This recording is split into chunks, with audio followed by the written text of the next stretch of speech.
Lagos ex-President Olusegun Obasanjo on Friday called for a review of the public procurement policies to promote business integrity, eliminate corrupt practices and drive national transformation. Obasanjo made the call at the 60th Annual Christopher Kolade Lecture on Business Integrity, entitled, "The Role of Business Integrity in National Transformation," in Lagos.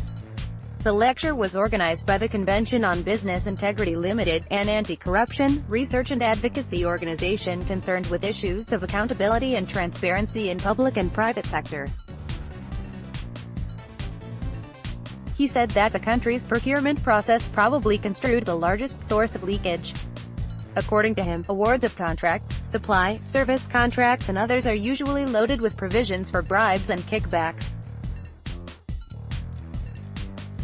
Obasanjo identified poor investment, poverty, infrastructure decay, institutional inefficiency and wide range of socio-economic crisis as some of the negative consequences of corrupt practices and lack of integrity in public and private businesses. As Africans, we need to look inward, we need value and reorientation that is anchored on our virtues of truthfulness, hospitality, respect, honesty, obedience and patriotism. It is a matter of urgent national emergency. Nigeria must reinvigorate efforts to reform public procurement policies, especially the Public Procurement Act, which regulates public procurement and aim to minimize the abusive processes, rules and standards in the awards and execution of public sector contracts. I will also recommend that we adopt a code of ethics in doing business in Nigeria and ensure a framework to make it work, he said. Integrity is the foundation of leadership, as there are no moral shortcuts in the game of business and life. We need integrity in the public and private business, and it must start at the top. Organizations and public institutions must run their businesses in a forthright manner. Make integrity the heart and soul of your business culture. If the entrepreneur does not have integrity, others who walk with him or her will definitely falter, and the society will also suffer for his self-centeredness and misconduct. He said that if the operating structure of the government is transparent, accountable and operate against the backdrop of genuine transformation, economic ventures and investments would sprout and the national reserve will swell. Good planning will see public infrastructure booming and becoming reliable. When justice rules a nation, everyone is glad. When injustice rules, everyone groans.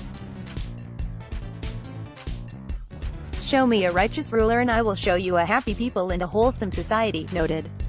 Obasanjo said that Kolade had distinguished himself as an icon of integrity and transparency throughout his career in the corporate world as well as national and international assignments. He urged Nigerians to adopt the lifestyle of Kolade to transform and rebuild the country.